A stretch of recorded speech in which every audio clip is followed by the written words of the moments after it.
Hare Krishna. Mantra to ధామ్ ఛానల్కు స్వాగతం. ఈరోజు మనం ప్రపంచాన్ని చుట్టుముట్టిన ఒక అతి పెద్ద సమస్య గురించి మాట్లాడుకుందాం. అదే మానసిక ఆరోగ్యం. ప్రపంచ ఆరోగ్య సంస్థ WHO ప్రకారం ఒత్తిడి, డిప్రెషన్, వ్యసనాలు మరియు ఆత్మహత్యలు ఇవన్నీ కలిపి ఈ శతాబ్దంలో అతి పెద్ద ఆరోగ్య ప్రమాదంగా మారబోతున్నాయి. ప్రతి సంవత్సరం 1,00,000 మందికి పైగా ప్రజలు ఆత్మహత్య చేసుకుంటున్నారు. ఇది యుద్ధాలు, నేరాల వల్ల చనిపోయే వారి సంఖ్య కంటే చాలా ఎక్కువ.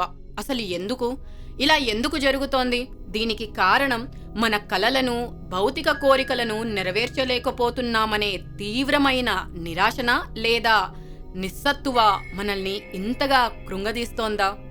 ఎందుకంటే మనం ప్రతిరోజు మన చుట్టూ ఉన్న ప్రపంచాన్ని, వస్తువులనే చూస్తూనే ఉన్నాం తప్ప మన లోపల ఉన్న అంతర్గత శక్తిని, మన ఆత్మను పూర్తిగా పట్టించుకోకుండా అన్యాయంగా విస్మరిస్తున్నాము.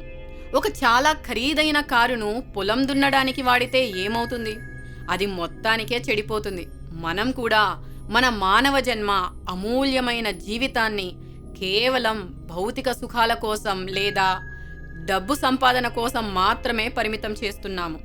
శరీరాన్ని మాత్రమే పట్టించుకుంటూ మనస్సు, ఆత్మలను ఈ రెండింటినీ పోషించకపోతే అది మానసిక అనారోగ్య సమస్యలకు దారి తీస్తోంది. జీవితం అంటే కేవలం బ్రతకడం కాదు, సంతోషంగా జీవించడం. మరి ఈ సంతోషానికి, ప్రశాంతతకు ఆధారమేమిటి?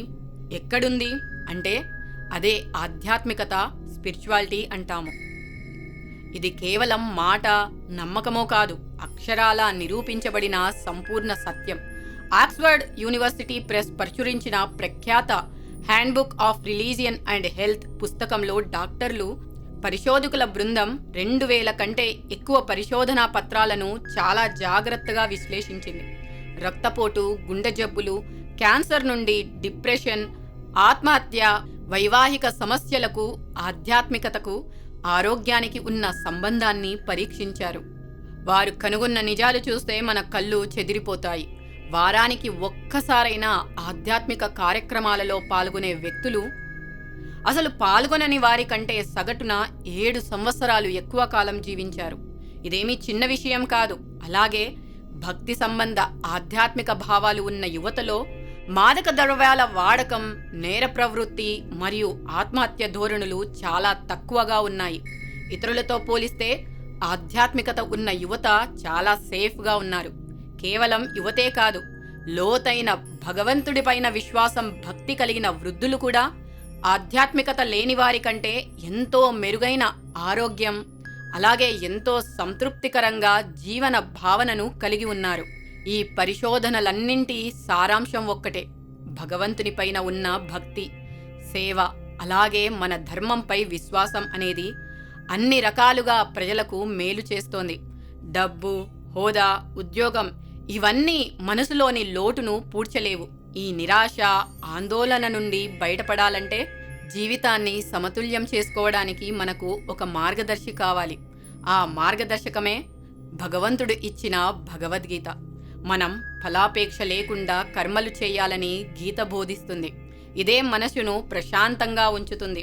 అందుకే శ్రీకృష్ణ భగవానుడు అర్జునుడికి ఇచ్చిన అత్యంత ముఖ్యమైన ఉపదేశంలో ఒకటి భగవద్గీత 2వ అధ్యాయం 48వ శ్లోకం: యోగస్థః కురు కర్మాణి సంగం త్యక్త్వా ధనంజయ సిద్ధ్యా సిద్ధ్యోః సమో భూత్వా సమత్వం యోగ ఉచ్యతే. ఓ ధనంజయ, జయ అపజయములలో ఆసక్తిని విడిచి సమభావముతో నీ విద్యుక్త ధర్మమును నిర్వర్తించుము. అట్టి సమభావమే యోగము అనబడును. హృదయాన్ని తాకే ఈ మాటల్లో ఎంత లోతైన సత్యముంది చూడండి. మనం ఎందుకు బాధపడతాము అంటే రాబోయే రిజల్ట్ గురించి ఆలోచించే ఈ కారణంగానే ఎక్కువ బాధపడతాము. ఫెయిల్ అయితే కుంగిపోతాము, సక్సెస్ అయితే గర్వపడతాము. కానీ కృష్ణుడు ఏమంటున్నారంటే, నువ్వు చేసే పని మాత్రమే నీ ఆధీనంలో ఉంది, దాని ఫలితం కాదు. ఈ సూత్రాన్ని మన జీవితంలో పెట్టుకుంటే ఒత్తిడి తగ్గుతుంది. ఎందుకంటే ఫలితం మన చేతుల్లో లేదని మనకు తెలుసు. మనం మన వంతు ప్రయత్నం మాత్రమే చేయగలము. నిరాశ ఉండదు. ఎందుకంటే ఓటమి వచ్చినప్పుడు ఇది కూడా ఒక అనుభవమే అని ధైర్యంగా ముందుకు సాగడానికి బలం వస్తుంది. ఆత్మహత్య ఆలోచనలు ఉండవు. ఎందుకంటే మన మానవ జీవిత విలువ మనం సాధించిన విజయాలపై ఆధారపడి లేదని, మన ధర్మం సరిగ్గా నిర్వర్తించడంపై ఆధారపడి ఉందని అర్థమవుతుంది. నిస్వార్థంగా మన కర్మ చేయడం ఇది కూడా ఆధ్యాత్మికతలో భాగమే. ఇది మనసులో ప్రశాంతతను పెంచే ఒక జీవన విధానం. మరి మీరేమంటారు?